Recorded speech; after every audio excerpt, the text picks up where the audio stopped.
and quieter than usual. I stared at the phone. My mind registered that it was my sister talking, but I still searched my darkened room for her. I don't know why. We hadn't shared a room since we were 10. She was in bed when I came upstairs earlier that night. She was grounded. Dad had come home early from work on Tuesday and caught her and Alex in her bedroom.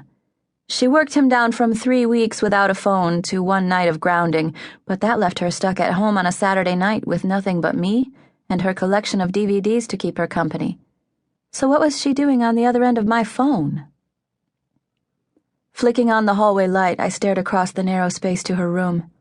As always, her door was closed, and I had to get up, trudge those 7 steps to her door, and push it open. The room was quiet, her rumpled bed empty. The window behind it was open a crack, probably so she could sneak back in. "Maddy, where are you?" "Alex's," she said, her voice muffled by what I could have sworn were tears. "What's the matter?" I was more curious than anything. Maddy didn't cry, ever. She said it was a sign of weakness and that it made your makeup run. The weakness part I got. The popular crowd she'd immersed herself in would use anything they could against one another. The makeup part? Yeah, that I didn't get.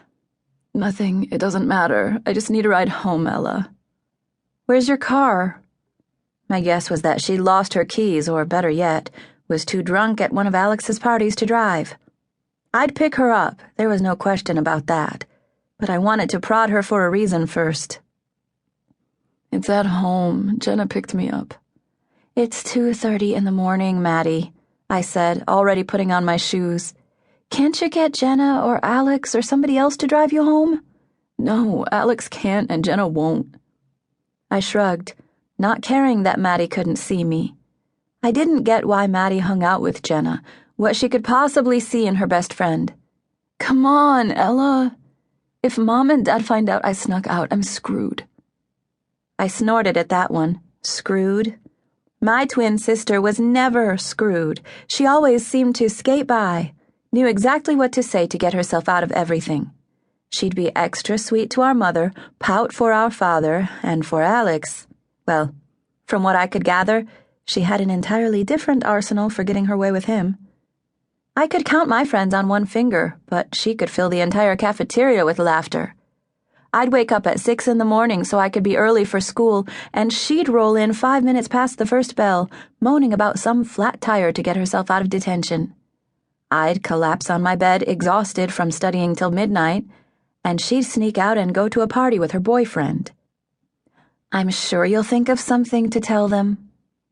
And they'd buy it. No matter who she was talking to or what lies she was selling, they always bought it. Maddy managed to make the honor roll, but that was mostly my doing. I'd study for days, then cave when she'd beg me to pretend I was her and take a test she'd completely forgotten about.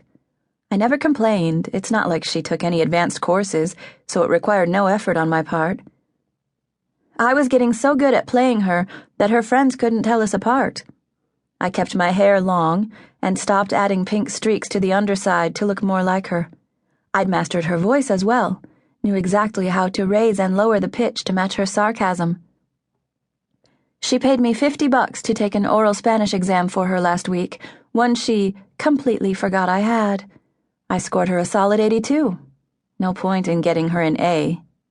She took my spot in physics that day, pretending to be me so I wouldn't get a detention for skipping class.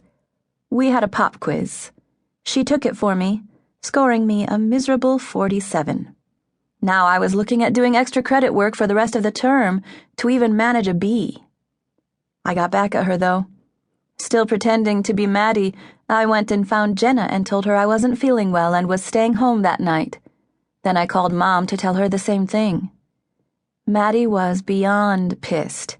She'd unintentionally got herself a Friday night at home in bed, with Mom hovering and me gloating. As for Jenna, I'd never heard that girl scream so loud in my life. Something about a family dinner to celebrate her birthday that Maddy had promised she'd be at. Oh well, not my problem. "Ella, please," Maddy begged, pulling me from that memory. "I'll make it up to you."